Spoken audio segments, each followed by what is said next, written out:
We all have a thorn in the flesh, something that keeps us from being the flawless, unstoppable people we imagine we could be.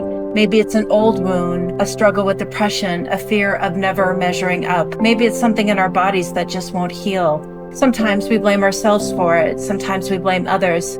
Sometimes we even blame God. But what if that thorn, the very thing that we hate the most, was allowed by God for a purpose, not to punish us, but to show us how much He loves us, how He can overlook whatever ugly thing we or others may have caused, maybe even sin.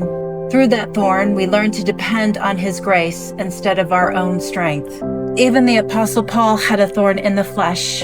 Paul was a man who saw things few can imagine. In 2 Corinthians 12, 2-4, he writes, I know a man in Christ who 14 years ago was caught up to the third heaven, whether in the body or out of the body I do not know. God knows. And he heard things that cannot be told, which no one is permitted to tell. Paul was given these surpassing revelations, these divine mysteries, yet he was also given a thorn, a messenger of Satan to torment him. He says in 2 Corinthians 12, 7-9, so to keep me from becoming conceited because of these surpassing revelations, a thorn was given me in the flesh, a messenger of Satan to torment me, to keep me from becoming conceited. 3 times I pleaded with the Lord to take it away from me. But he said to me, my grace is sufficient for you, for my power is made perfect in weakness. Therefore I will boast all the more gladly about my weaknesses, so that Christ's power may rest on me. Why did Paul pray 3 times? Did God say no, and that was that? Maybe. But the Bible also tells us to be persistent in prayer. In Luke 18, 1-8, Jesus tells the parable of the persistent widow. Then Jesus told his disciples a parable to show them that they could always pray and not give up. He said, in a certain town there was a judge who neither feared God nor cared what people thought. And there was a widow in that town who kept coming to him with a plea, grant me justice against my adversary. For some time he refused, but finally he said to himself, even though I don't fear God or care what people think, yet because this widow keeps bothering me, I will see that she gets justice so that she won't eventually come and attack me. Jesus concludes,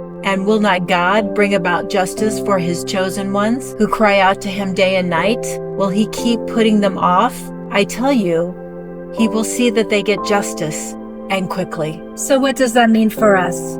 Maybe after praying as Paul did 3 times or many times, if God hasn't taken your thorn away, you have a choice. You can accept it like Paul and find meaning in God's grace and strength and weakness. Or you can be like the persistent widow.